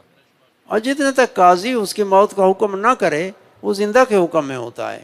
بس گھر سے جو زندہ نکلا تھا اب بھی زندہ ہے. یہ ہوتا ہے استصحاب حال. قاعدہ، قاعدہ قضیہ کلیہ اس کو کہتے ہیں. یہ قاعدہ ہے کہ فقہ کے مسائل ہیں، یہ قاعدے کلیہ. ہر علم کے مسائل قواعد ہوتے ہیں تو قاعدہ بھی کہتے ہیں. جیسے کہا جاتا ہے کل فاعل مرفوع، الفاعل مرفوع قاعدۃ من قواعد النحو، کہ فاعل مرفوع ہوتا ہے، مفعول بھی منصوب ہوتا ہے، مضاف الیہ مجرور ہوتا ہے. یہ قاعدہ ہے، یہ قواعد ہے. الامر للوجوب، امر وجوب کے لیے ہوتا ہے، یہ قاعدہ ہے. اور دلیل، یہ اصل کا معنی، یہ اصل کا معنی ہے تو کہیں گے الفاعل مرفوع، یہ اصل من اصول النحو، اس طرح عبارت بولیں گے. بھئی یہ قاعدہ ہے قواعد نحو سے. یا دلیل جیسے کہتے ہیں حاضر المسئلۃ اصل حاضر المسئلۃ الکتاب، اس مسئلے کی اصل کتاب اللہ سے ہے. یعنی دلیل کتاب اللہ سے. چلیں جی. بہرحال حد اس کی مضافن، مضافن پس اصل لغتن ازرو لغت کے لغت کے ما یبتنی علیہ غیرہ، ما یبتنی علی غیرہ، جو بنا رکھی جائے اوپر اس کے غیر اس کے کی. اور ازرو اصطلاح کے راجح ہے، مستصحب ہے، اور قاعدہ ہے اور دلیل. افید انه اذا اضيف الى العلم فالمراد دلیلہ، فمن حمل على القاعدة فقد غفل عن هذا الاصل على ان قواعد العلم مسائله لا مبادی. اب سوال ہوا بے اصول الفقہ ہے، اس میں اصول کی اضافت ہے فقہ کی طرف، تو اصول کے تو یہ چار معنی آ گئے. تو اصول لفظ، اصل لفظ مشترک ہوا، اور مشترک لفظی یہ ہوتا ہے کہ لفظ ایک ہے، معانی کثیر ہیں، ہر معنی کے لیے اس کی علیحدہ علیحدہ وضع ہے، اور وہ معانی حقائق متبینہ ہیں. جب لفظ بولا جائے گا تو سارے معنی تو لے نہیں سکتے، معنی ایک لیں گے، بلا وہ معنی جس پر قرینہ قائم ہوگا. اب یہاں سے ایک قاعدہ بیان کرتے ہیں بھئی اصول کے یہ چار میں یہاں اصول الفقہ میں کون سا معنی ہے؟ تو فرمایا ماتن نے قاضی عضد الملت والدین، اس کی ایک کتاب ہے یعنی شرح مختصر الاصول، مختصر الاصول کی شرح ہے۔ بڑے استاد فرماتے میرے پاس ہے ادھر کتب خانے میں، میرے مدرسے کے کتب خانے میں بڑی اچھی شرح ہے اس کی، استاد صاحب تعریف فرماتے تھے، پھر میں نے یہ خرید کی تھی۔ استاد صاحب یہ بھی فرماتے تھے علامہ تفتزانی اور میر سید کے حواشی بھی ہیں اس کتاب کے اوپر، مگر وہ نہیں ملے۔ اب فرماتے افیدہ یعنی انہوں نے افادہ کیا ہے، یہ ایک اصل بیان کی ہے کہ دیکھو اصل کی اضافت اگر علم کی طرف ہو تو اس وقت معنی دلیل ہوگا، بس یہ قاعدہ کلیہ ہے۔ تو اس جگہ اصول الفقہ ہے، فقہ علم ہے تو اصول کی اضافت ہے، تو اس سے مراد دلیل ہے کہ ادلۃ الفقہ ہے، اصول الفقہ یعنی ادلۃ الفقہ ہے۔ چلیں جی، اور افادہ کیا گیا کہ بے شک وہ جب اضافت کیا جائے، اضافت کیا جائے مجہول ہے اس کی ضمیر اصل لفظ اصل کا، جب افادہ کیا جائے لفظ اصل کا طرف علم کے، پس مراد دلیل اس کی ہے۔ یہ بیان کر دیا قرینہ اور اصل قاعدہ کہ اصل کی اضافت علم کی طرف ہو تو اصل سے دلیل مراد ہوتی ہے، اور راجع اور دوسرے معنی جو وہ نہیں، بس دلیل۔ اب ایک بزرگ ہیں آپ کے ہم زمان ہیں محب اللہ بہاری صاحب کے، اس کا نام ہے امان اللہ بنارسی، انہوں نے بھی اصول فقہ میں ایک کتاب لکھی ہے، اس کا نام ہے محکم الاصول۔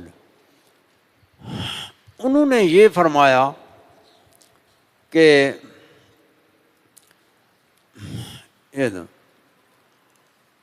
اصل کا معنی قاعدہ ہے، اصل کا معنی قاعدہ ہے، اصول الفقہ ہے یعنی قواعد الفقہ ہے۔ اس کتاب میں انہوں نے علامہ اس کے دو رد کرتا ہے۔ پہلا رد تو یہ ہے کہ وہ اس اصل سے غافل ہے، بے خبر ہے، جو شرع میں اصل ذکر کی گئی ہے کہ اصل کی اضافت علم کی طرف ہو تو مراد دلیل ہی ہوتی ہے، یہ قاعدہ ہے اور اس قاعدے سے غافل ہے ایک۔ دوسرا یہ ہے کہ اگر اصول سے مراد قواعد لیں تو قواعد علم کے مسائل علم کے ہوتے ہیں، پھر یہ ہوگا اصول الفقہ یعنی مسائل الفقہ ہے، تو مسائل الفقہ یہ مقاصد ہوتے ہیں علم کے، جو مقاصد ہیں علم کے، تو یہ اصول الفقہ تو مبادی علوم سے ہے، پھر مقاصد سے بن جائے گا، مبادی سے نہیں ہوگا، حالانکہ مقاصد سے نہیں ہے مبادی سے ہے۔ یہ دو طرح کا رد کیا ہے علامہ نے اتنے تک۔ پس وہ شخص جو حمل کیا اس نے اصل کا اوپر قاعدہ کے، پس تحقیق بے خبر ہوا اس اصل سے، اللہ یہ علاوہ ہے کہ بے شک قواعد علم کے مسائل علم کے ہیں نہ مبادی، تو اصول الفقہ یہ مبادی سے۔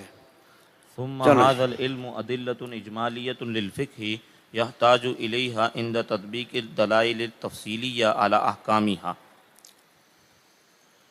اب ثم هذا العلم، آگے کیا پڑھا؟ ثم أدلة إجمالية، ادلہ اجمالیہ، یہ بیان کرنے لگے ہیں، یہ اہم مسئلہ ہے کہ یہ آ گیا نا اصل کا معنی دلیل، تو ادلۃ الفقہ یہ ادلہ فقہ کی، علم فقہ کے دلائل ہیں اس میں۔ اب دلیل دو قسم کی ہے، ایک دلیل اجمالی تو دوسری دلیل تفصیلی۔ اب یہ بیان کرنا چاہتے ہیں کہ یہ اصول فقہ کون سی دلیل سے ہے، فرماتے یہ ادلہ اجمالیہ سے ہے، ادلہ اجمالیہ اور ادلہ تفصیلیہ۔ ادلہ تفصیلیہ خاص مسئلے کی دلیل، اور اجمالیہ اس لیے کہا جاتا ہے کہ یہ اس کے اندر اجمالاً سارے مسائل آ جاتے ہیں، یہ قاعدہ کلیہ ہوتا ہے دلیل اجمالی قاعدہ کلیہ ہوتا ہے، اور یہ دلیل کے اندر جو دلیل مرکب ہے صغرے اور کبرے سے، یہ قاعدہ کلیہ کبرا واقع ہوتا ہے، اور صغرا جو ہوتا ہے یہ صغرا ایک دلیل تفصیلی سے ماخوذ ہوتا ہے۔ تو دلیل تفصیلی یعنی اس کا انطباق بیان کیا جاتا ہے، دلیل تفصیلی کا انطباق دلیل اجمالی کے اوپر۔ تو اس طریقے کو اس وقت جو ہے اس کی طرف احتیاجی پڑتی ہے کہ دلیل تفصیلی یعنی تفصیلی کا انطباق، تو اس وقت یہ ضرورت پڑتی ہے دلیل کی طرف، اور دلیل ہمیشہ مرکب ہوتی ہے صغرے اور کبرے سے۔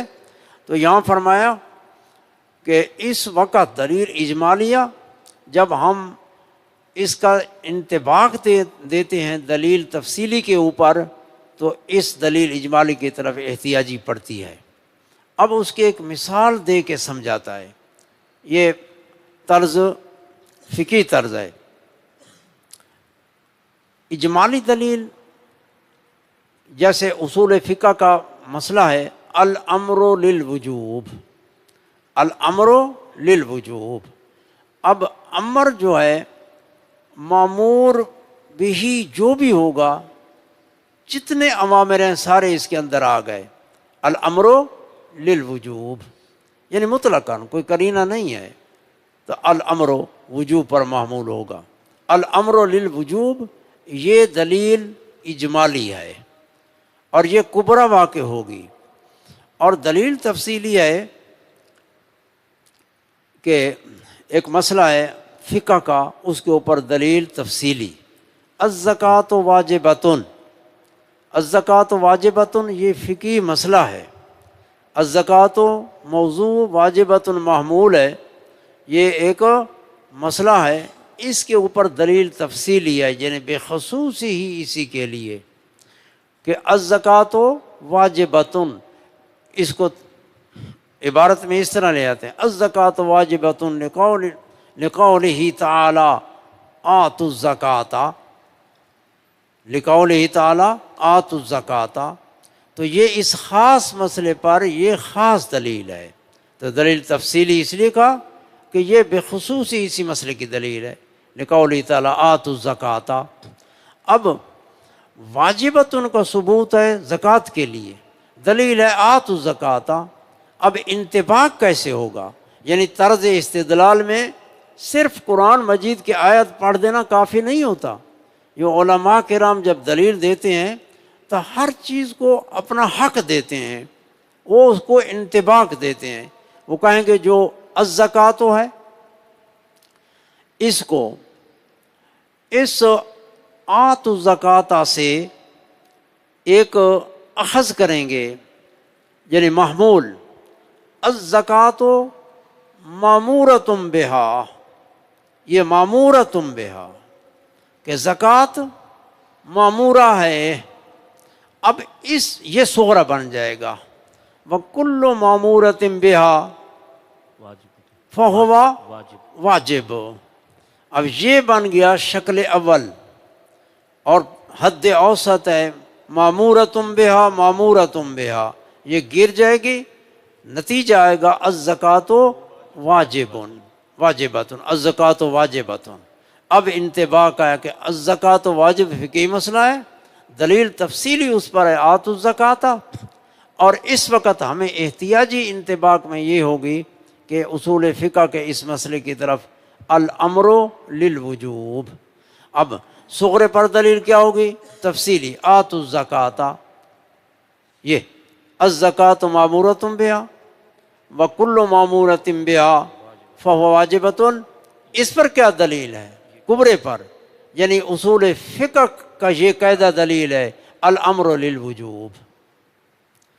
اب دلیل تفصیلی بھی اور دلیل اجمالی بھی، تو اس وقت انطباق آئے گا کہ مسئلہ دلیل کے ساتھ حاصل ہوگا۔ ہاں تقریر کریں آپ۔ یہاں پہ یہ بیان کیا کہ یہ جو علم ہے یہ ادلہ اجمالیہ ہیں، یہ دلیل ہے، لیکن دلیل دو قسم ہے، ایک اجمالی دوسری تفصیلی۔ پھر یہ دلیل اجمالی وہ ہوتی ہے کہ جو دلیل تفصیلی سے یعنی دلیل تفصیلی سے جو حکم پر حکم یعنی یہ حکم دلیل ثابت- اجمالی ہے مراد. جی تو اس وقت اس کی حاجت دلیل تفصیلی سے حکم شرعی ثابت کرنے کے لیے اس کی حاجت ہوتی ہے ہاں، دلیل اس کی اجمالی کی. حاجت بنتی ہے اور جب تطبیق دی جاتی ہے دلیل ادلہ تفصیلیہ پر. اور اس کی تطبیق دینی ہوتی ہے تو ان ادلہ اجمالی کی ضرورت پڑتی ہے. ضرورت پڑتی ہے. تو دلیل تفصیلی جو ہے وہ مقدمے کا صغرا بنتا ہے اور یہ دلیل اجمالی جو ہے وہ مقدمے کا کبرا ہوتا ہے. اس کی مثال دی ہے جیسے الزکوٰۃ واجبۃ، یہ فقہ کا ایک مسئلہ ہے. اور اس کی دلیل اب ہے اس کی دلیل قرآن جو پاک سے تفصیلی دلیل. دلیل دیں گے صغرے کبرے سے دلیل آئے گی. تو وہ ہر علم میں یہی ہوتا ہے، یہ نہیں کہ بھائی منطق کہاں سے آ گئی. تو بنائے الزکوٰۃ واجبۃ، یہ مسئلہ ہے، اس کا موضوع ہے الزکوٰۃ، اس کو دلیل کا موضوع بنائے الزکوٰۃ. مامورۃ بہا. ہاں وکل یہ سورہ ہے، اس کی دلیل آتوا الزکوٰۃ، یہ دلیل تفصیلی ہے. اور کل مامورۃ بہا فہو واجبۃ، یہ کبرا ہے، کلیہ ہے، اور اس کے اوپر دلیل ہے الامر للوجوب. اب نتیجہ ہے کہ حد اوسط گرا کے مامورۃ بہا کو گرا دیں گے تو یہ آ جائے گا الزکوٰۃ اب واجبۃ. اگر کسی کو اختلاف ہوگا تو وہ کلام کرے گا، لیکن کلام اس طرح نہیں کہ میں نہیں مانتا، یہ میں نہیں مانتا لا نسلم میں نہیں سنا جاتا. اس کو بتانا پڑے گا کہ میں صغرا نہیں مانتا یا کبرا نہیں مانتا. صغرے پر دلیل دو یا کبرے پر. تو صغرا کون ہے؟ الزکوٰۃ مامورۃ بہا، اس پر دلیل آتوا الزکوٰۃ. آتوا الزکوٰۃ یہ امر کا صیغہ ہے. آتوا زکوٰۃ کا امر کیا گیا، زکوٰۃ معمور بہا ہو گئی، زکوٰۃ معمور بہا ہے. اور یہ دلیل کہتی ہے جو معمور بہا وہ واجب، اس پر دلیل الامر للوجوب. تو یہ علم یعنی جو اصول فقہ ہے یہ ادلہ اجمالیہ ہیں. یہ خاص مسئلے کے اوپر جو دلیل دی جاتی ہے اس کا کبرا واقع ہوتے ہیں، اور صغرا جو ہوتا ہے وہ ماخوذ ہوتا ہے دلیل تفصیلی سے. جب اس کو انطباق دیتے ہیں کہ الزکوٰۃ واجبۃ تو پھر اس کی طرف ضرورت پڑتی ہے. پھر یہ علم ادلہ اجمالیہ ہیں، ادلہ اجمالیہ ہیں واسطے فقہ کے. حاجت ہوتی ہے طرف ان ادلہ اجمالیہ کے وقت تطبیق ادلہ تفصیلیہ کے اوپر احکام اس کے. یہ احکام جو ہیں یہ محمول ہوتے ہیں، جیسے کہ الزکوٰۃ واجبۃ، الزکوٰۃ واجبۃ. تو زکوٰۃ موضوع ہے اور واجبۃ یہ حکم ہے. اب آتوا الزکوٰۃ کا جو انطباق ہوگا اس کے اوپر تو اس وقت احتیاجی پڑے گی کبرے کی. تو کبرا اصول فقہ کا مسئلہ ہوگا. تو وہ اسی طرح جیسے مثلا تم نے پڑھا تھا، ایک اور مثال دے دیں. جیسے تم نے پڑھا بھائی ضرب زید یا قام امر. اب زید تے امر یہ تمہیں علم ہے کہ ہے یہ فاعل، لیکن اس کا حکم معلوم نہیں ہے کہ رفع پڑھنا ہے یا مرفوع ہے منصوب ہے. تو پھر ہمیں علم نحو کے قواعد کی طرف احتیاجی پڑے گی. علم نحو کا قاعدہ ہے کل فاعل مرفوع. ہم اس جزئی مسئلے میں جو ضرب زید میں زید ہے یہ فاعل ہے، تو ہم اس کو صغرے کا موضوع بنائیں گے. ہم کہیں گے زید فاعل، یہ زید فاعل ہے صغرا. تو کبرا علم نحو کا قاعدہ کل فاعل مرفوع. اب حد اوسط ایجاب صغرا کلیت کبرا، حد اوسط مقرر ہے، گر گئی، نتیجہ آیا زید مرفوع. اس وقت دلیل کے ساتھ کہ بھائی ضرب زید میں جو زید ہے یہ مرفوع ہے، اس کا حکم مرفوع ہے. تو الزکوٰۃ واجبۃ، اس کو ہم جب ثابت کریں گے دلیل سے تو دلیل ہے خاص دلیل تفصیلی آتوا الزکوٰۃ. اب اس آتو زکوٰۃ خاص دلیل اس کا جب ہم تطبیق دیں گے حکم کے اوپر تو اس وقت ہمیں ضرورت پڑے گی ادلہ تفصیلیہ کی. تو یہ صغرا اور کبرا ہے، یہ سارے علم اسی طرح. یہ گڑدھال نہیں ہے کہ بس شروع ہو گیا تو کوئی پتہ نہیں ہے کیا کہہ رہا ہے، کہاں جا رہا ہے. ہر بات قاعدے سے، طریقے سے، اور ایک ایک بات اپنے محل میں ہوتی ہے.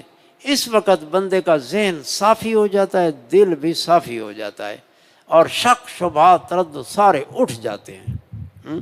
آپ نے اسی طرح تو نہیں فرمایا کہ کوئی حقیقت پوشیدہ نہیں رہ گئی فقیر پر، تو کوئی دقیقہ مخفی نہ رہا، پھر میں نے یہ کتاب لکھی. چلو جی، اس کے بعد مثل قول ہمارے الزکوٰۃ واجبۃ، واسطے قول اللہ تبارک و تعالیٰ یہ کے. لقول تعالی لام علت کا ہے، یہ علت تفصیلی ہے. تفصیلی کا معنی یعنی علت، دلیل تفصیلی جزئی بخصوص اسی مسئلے کی کہ الزکوٰۃ واجبۃ وآتوا الزکوٰۃ. آتوا الزکوٰۃ، گات ہے آتوا الزکوٰۃ ہے امر کا صیغہ، زکوٰۃ دو. بس اس سے یہ کیسے ثابت ہوا کہ واجب ہے؟ اس انتباہ کے وقت ہمیں ادلہ کی طرف ضرورت ہے. تو فرما الزکوٰۃ مامورۃ بہا لقولہ تعالی، یہ صغرے کی دلیل ہے. وآتوا الزکوٰۃ وکل مامورۃ بہا فہو واجبۃ. اب ہے الزکوٰۃ واجبۃ، بس بے شک امر واسطے وجوب کے ہے. لأن الامر للوجوب. بس چلیں، اللہ سمجھنے کی توفیق عطا فرمائے. تمام احباب سے گزارش ہے کہ 2 منٹ رکے رہیں، یہ ضروری اعلان کرنا ہے. تو جو لوگ بھی یہاں پہ آئے ہیں ان سے یہ گزارش ہے کہ بہت سارے لوگوں نے یہ سوال کیا ہے کہ اس کی سند بھی ملے گی کہ نہیں ملے یہ گی. زیادہ ہو جائے تو اس کے لیے ہمارے ادارے کی انتظامیہ نے اصول یہ بنایا ہے کہ جو حاضری جس کی لگے گی روزانہ تو اسے سند مل جائے گی. تو حاضری شیٹ جو ہے ابھی آپ کے پاس آئے گی، تمام حضرات اس پہ حاضری لگا کے جائیں. بیٹھے رہیں 1 منٹ.